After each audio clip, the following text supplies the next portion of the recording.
Isang mapagpalang umaga po mga kaibigan. Saan mang panig kayo ng mundo nakatira. Muli, nandito na po ang tatay lolo po ninyo na si Dal Daliero po. Ano po, good morning and good evening po sa ibang bansa po. At dito tayo sa aking habit na pag-aalaga ng mga sisiw po. At ako po ay maglalagay po ng kanilang inumin at saka pagkain po, ano po mga kaibigan. At dito po ang aking inaasikaso ko po sa araw-araw bilang tatay lolo po ninyo na hindi na po nakakapagtrabaho sa bukid, ano po, o kaya sa opisina man, kaya andito lamang po ako sa tabi-tabi. Ano po mga kaibigan, kumusta na po kayo? Sana ay nasa mabuti kayong kalagayan katulad ko, maski senior citizen na po ay gumagawa pa rin po ng kaparaanan para tayo po ay ma-exercise sa araw-araw. May kasabihan po sa Bible po na kung ikaw ay pamamahalan ka ng maliit na bagay, ay may pamamahalan ka pa ng mas malaking bagay po. Ano po mga kaibigan, yun po ang nakalagay po sa Bible po na kumbaga ipinagkatiwala. Mayroong tatlong tao na ipinagkatiwala po ng Panginoong Diyos ang kanyang mga salapi o pera, ano po. Yung tatlong tao na po yon ay may pinagkalubog po sila ng tigpa 5,000 pesos. O kumbaga talento po yun eh. Hindi po na hindi literal na pera po ang kanya pinagkalubog, kundi mga talento po yon na yung isa ay pinegosyo po niya at kumita po siya ng 10,000, yung 5,000. Yung isa naman po ay nagnegosyo din po, ay kumita din po. Pero yung pangatlo po ay natakot po siyang magnegosyo dahil ito po ay kanyang ibinaon po sa lupa. Kaya nung dumating ang amo ng nagbigay ng pera, yung dalawa na pinagkatiwala sa kanila ay ito po ay dinagdagan. Pinagkatiwala po nila sa iba po, yung iba ng pamahalaan pa po niya ng mas malaga. Pero yung pangatlo po ay natakot, ano po. Kaya naman po ay mga kaibigan, sa talento po yon, ito po ay literal na description sa Bible po, ano po. Kung tutusin ay ano po, hindi literal na pera po yon, kundi ito po ay mga talento na ipinagkaloob po sa atin ng Panginoong Diyos. Ano po, kung ito po ay pag-usapan sa talento, mayroon kang kaalaman sa salita ng Panginoong Diyos, ito po ay hindi mo ibinahagi o kaya i-share sa iba, ito po ay mawawalan ng saysay ang iyong pananalig at pananampalataya sa Panginoong Diyos. Kaya mga kapatid, at dito po tayo, tingnan na po ninyo ako kung paano ako kumilos. Ano po, iba po yun sa words of God. Ano po mga kaibigan, dito papakita ko po kung paano ako maglagay ng inumin ng aking mga alagang mga sisiyo. Ano po, ayan po, diri-diris na po tayo. Dahil ito po yung tungkod ko po na ginagamit sa paglalakad. Kung wala po akong tungkod, hindi na po ako makapaglalakad po mga kaibigan. Kaya ito, kung minsan sa malayo naman, mayroong gulong ang yung ginagamit ko, yung stroller. Pag napagod po ako, ay uupo po ako. Ganyan lamang po ang buhay po.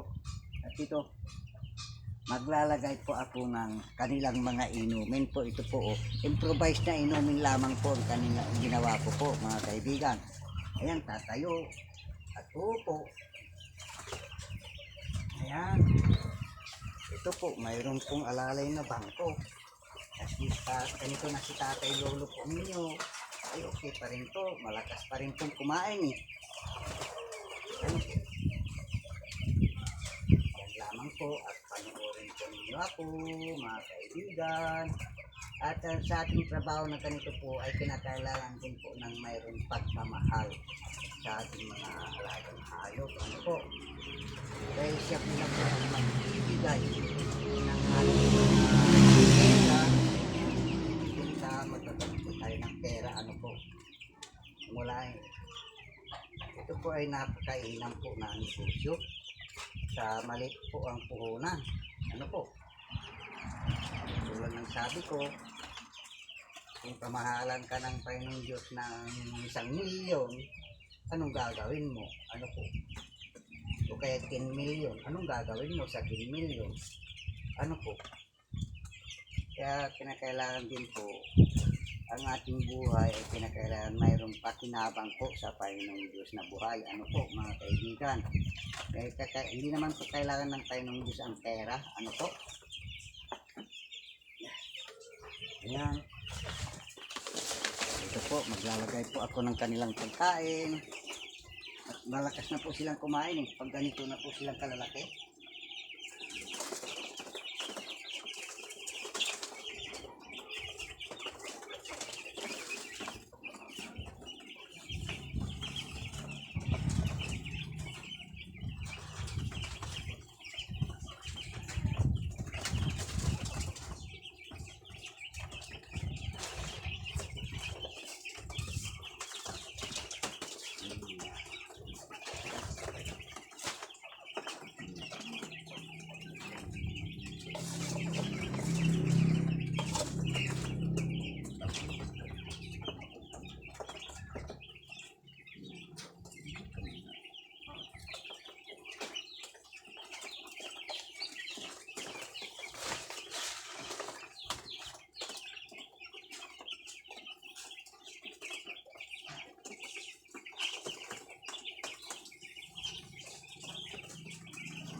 Ayan po. Kita na po ninyo mga kaibigan kung saan po ako banda na ganitong oras ay mag alas 8 na yata o alas 9. Katatapos ko lamang po maglaba. Ano po? Makikita po ninyo dyan yung aking maalaga. Ayan, kinakailangan po natin yung mayroon din pagmamahal sa ating mga alagang hayop po. Ayan po sila oh. Ayan. Nakikita po ba? Ayan po oh. Ayan po sila. Saglit lamang po para ano po. Ibabakbog ko po ano po. Kita, ayan. Ayan po sila oh. Ito pag ganyan maliliit po mga kaibigan mga 3 bisis po silang kumakain ano po. Ayan sa umaga ng ganitong oras at saka sa hapon ano po bandang alas 3 ng hapon at sa gabi naman po ay bandang 7 to 8 o'clock po ano po. Ayan po sila ano po. Tikat isum natin ano po. Zoom, ayan. Yan, mas malaki po ang ano po. Mas malinaw ano po mga kaibigan. Ayan yung mga alaga ko mayroon pa po silang mga ano po. Mga nagtitraining pa po sila na kumain po sa mga plato May kanya-kanya silang mga plato. Ayan, ayan po. Ayan. Ano ba ito? Kaya maraming salamat po. Ayan din po yung mga native na yan, oh. Ayan, oh, oh. Wala pa yung mga sisi ko dyan na maliliit na native. Ayan, pero mas mainam po itong mga broiler na ialagaan dahil ang dali lang po, isang buwan lamang po yan pwede nang ibenta pag pero hinihintay ko na 3 kilo isa o kaya 2 kilo isa para sa ganun mayroong kita. Pag 1 kilo lamang po, alam pa naman po ninyo napakalit kung 1 kilo.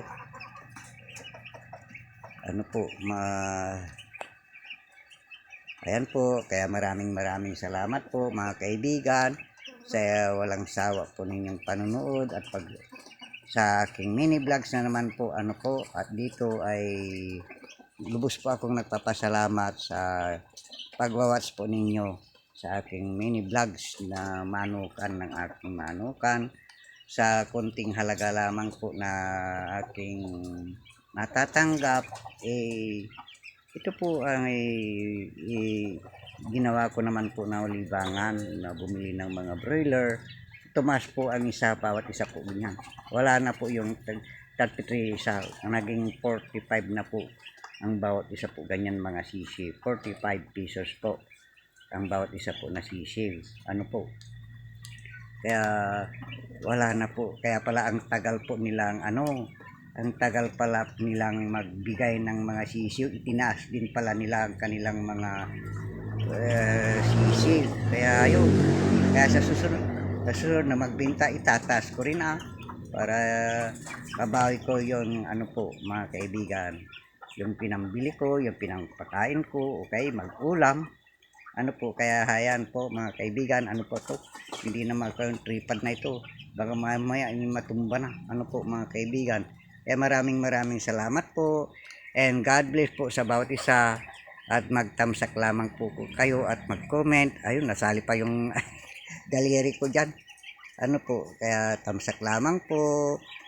Kung saan na makakarating po ang aking mini vlogs at mag-comment po. At asaan po ninyo na kayo po ay aking babalikan. Isa-isa lamang po dahil may na po ang kalaban. Mga kaibigan, bye-bye po. At ako po ay magluluto naman po ng aming ulam na tilapia po na inahatid po dito ng aking anak dahil excuse po, naghanap po sila ng mga kamuti po doon sa malayong lugar po para ibibiyahe po nila. Kaya ito, ako na naman po ang magluluto ng paksiw na tilapia na biraw-biraw po. Bye-bye po and God bless po sa bawat isa po sa atin. Bye-bye, na sana ay nasa mabuti kayong kalagayan. Sampo ng iyong mga mahal sa buhay. Ganon din po ang inyong mga trabaho. Ingat-ingat po tayo. Dahil magastos po ang magpa-ospital o magkasakit. Bawal po magkasakit po sa atin. Mga bye po and God bless po. Maraming salamat po sa inyo. Diyan mga kaibigan, bye-bye po. Bye-bye na bye-bye. God bless. Hello mga kaibigan, andyan pa po ba kayo? Tara, samahan po ninyo ako na bisitahin ang aking mga alagang sisiw sa gabi po. Ayan po sila. Dahil mag-oras na po ito ay alas 7 na ng gabi. Kaya ito, nagbigay na ako ng ilaw tsaka pagkain po nila. At ito po ay aking mga pinakita po kanina. Mga kaibigan, at muli maraming salamat po sa pagbisita o pagdalaw po ninyo sa aking mini vlogs.